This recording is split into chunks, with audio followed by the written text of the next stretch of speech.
Hello everyone. Depending on where in space and time you are, you may or may not know that this is the first video in a series of videos on the basics of Minecraft speedrunning. This series will teach you everything you need to get started in Minecraft speedrunning. And I'm going to try to make this series as easy to understand as possible while not oversimplifying or skipping too much.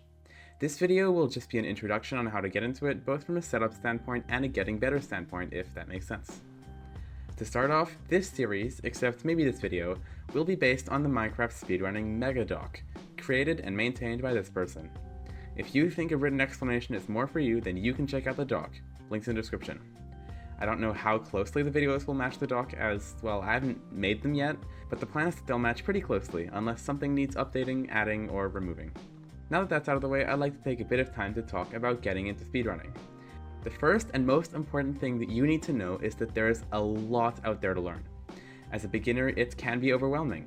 Instead of trying to learn everything at once, I would recommend that you get a feel for the game, especially if you haven't played it or don't play it much, before learning all these complicated strategies. Play the game normally and watch good runners play it.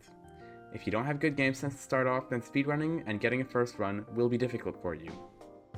It's important to beat the game at least once before seriously investing time into strategies, in my opinion.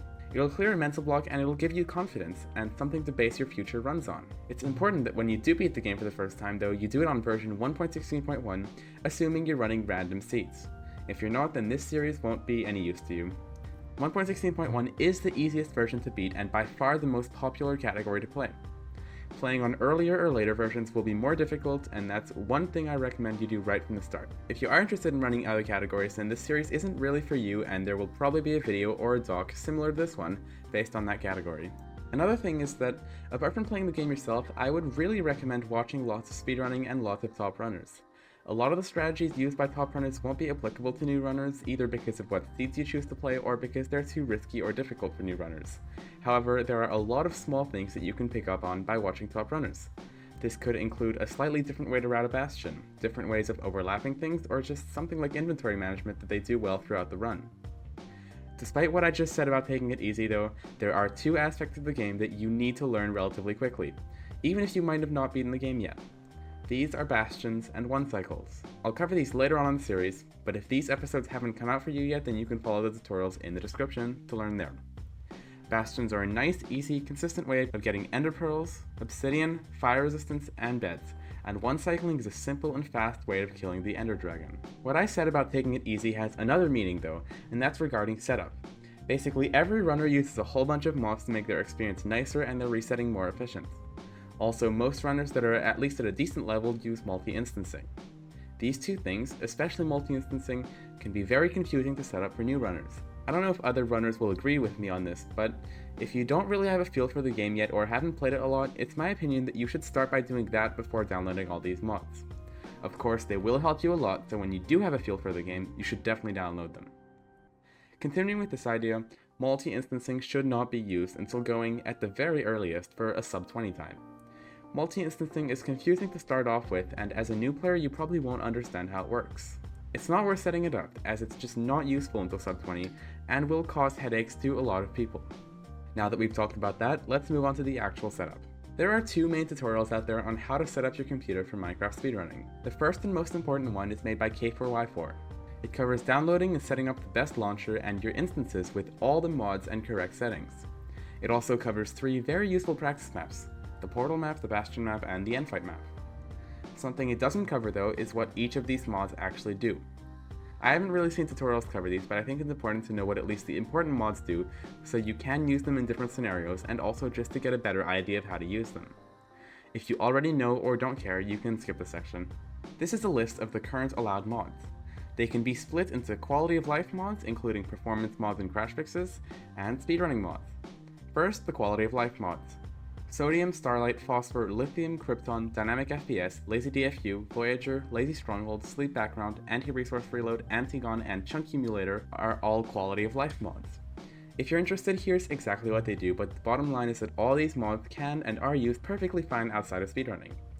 You should note that Phosphor and Dynamic FPS shouldn't be used though, as they're basically just worse versions of Starlight and Sleep Background respectively, from what I've heard. Next, I'll be going through the speedrun specific mods.